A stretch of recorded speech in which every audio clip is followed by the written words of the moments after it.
नमस्कार, मैं हूं आपके साथ गजाला परवीन और आप देख रहे हैं नव भारत टाइम्स। जापान की राजनीति में एक बड़ा उलटफेर होने जा रहा है। दरअसल जापान के प्रधानमंत्री शिगेरू इशिबा अपने पद से इस्तीफा देने जा रहे हैं। जापानी ब्रॉडकास्टर ने रविवार को दावा किया है कि इशिबा शिगेरू ने पीएम पद छोड़ने का फैसला किया है। इशिबा ने यह फैसला ऐसे वक्त पर लिया है जब वो घरेलू राजनीति में कई मुद्दों पर घिरे हुए हैं। हुआ ये कि जुलाई में उच्च सदन के लिए हुए चुनाव में शिगेरू इशिबा के एलडीपी के नेतृत्व वाले गठबंधन ने अपना बहुमत खो दिया। 248 सीटों वाले उच्च सदन में बहुमत नहीं मिल पाने की वजह से इशिबा को सत्तारूढ़ लिबरल डेमोक्रेटिक पार्टी के भीतर आलोचनाओं का सामना करना पड़ा। ऐसे में उन्होंने पद छोड़ने का फैसला इसलिए लिया ताकि जापान में सत्तारूढ़ उनकी लिबरेशन डेमोक्रेटिक पार्टी के भीतर विभाजन से बचा जा सके। वो नहीं चाहते थे कि पार्टी में खुला विरोध हो और उसकी शाख को और ज्यादा नुकसान पहुंचे। 68 साल के इशिबा ने पिछले साल अक्टूबर में ही प्रधानमंत्री का पदभार संभाला था। यानी कि इशिबा अगर इस्तीफा देते हैं तो इसका मतलब ये हुआ कि वो एक साल के अंदर ही पद से इस्तीफा दे सकते हैं, यानी कि वो एक साल भी अपने पद पर नहीं टिक पाए।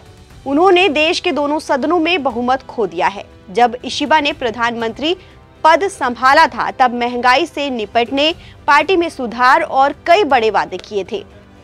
हालांकि सत्ता में आने के बाद उनको लगातार कई तरह की चुनौतियों का सामना करना पड़ा।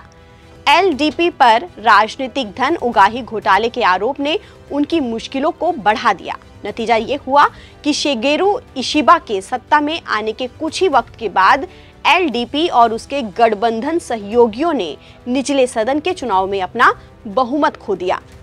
इस चुनाव के बाद से ही इशिबा पर यह दबाव बढ़ने लगा कि वो पार्टी के इस खराब प्रदर्शन की जिम्मेदारी लें और अब तक इशिबा ने बैकफुट पर जाने से इनकार किया, लेकिन अब लगता है कि वो पीछे हट गए हैं। इशिबा के इस कदम की टाइमिंग भी बहुत अहम है। इशिबा के इस्तीफे की घोषणा के बाद जापान की राजनीति में हलचल तेज हो गई है। लिबरल डेमोक्रेटिक पार्टी में अब नए प्रधानमंत्री की तलाश शुरू हो चुकी है। हालांकि अभी तक ये साफ नहीं हुआ है कि अगला नेता कौन होगा, लेकिन उत्तराधिकारी को लेकर रस्साकशी शुरू हो गई है। अगर पार्टी सही नेतृत्व नहीं ढूंढ पाती है तो जल्द ही आम चुनाव की नौबत भी जापान में आ सकती है। एक्सपर्ट्स का मानना है कि इशिबा का इस्तीफा एक युग के अंत के जैसा है, क्योंकि वो एक मजबूत और अनुभवी नेता माने जाते थे। हालांकि उनकी सरकार जनता की अपेक्षाओं पर खरा नहीं उतर पाई, खासकर आर्थिक मोर्चों पर। अगर हम 68 साल के शिगेरू इशिबा की राजनीतिक करियर की बात करें तो वो एक बड़े राजनीतिक परिवार से ताल्लुक रखते हैं। वो साल 1986 से प्रतिनिधि सभा के सदस्य हैं।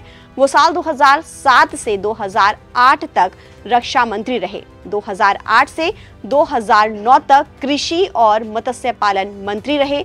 इसके अलावा वो साल 2012 से 2014 तक एलडीपी के महासचिव रहे। इशिबा के पिता 1958 से 1974 तक तोतोरी प्रांत के गवर्नर रहे और जापान के गृह मंत्री भी रहे।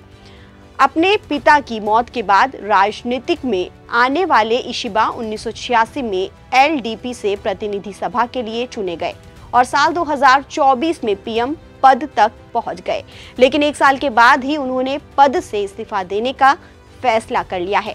ताज़ा अपडेट के लिए आप बने रहिए नव भारत टाइम्स के साथ।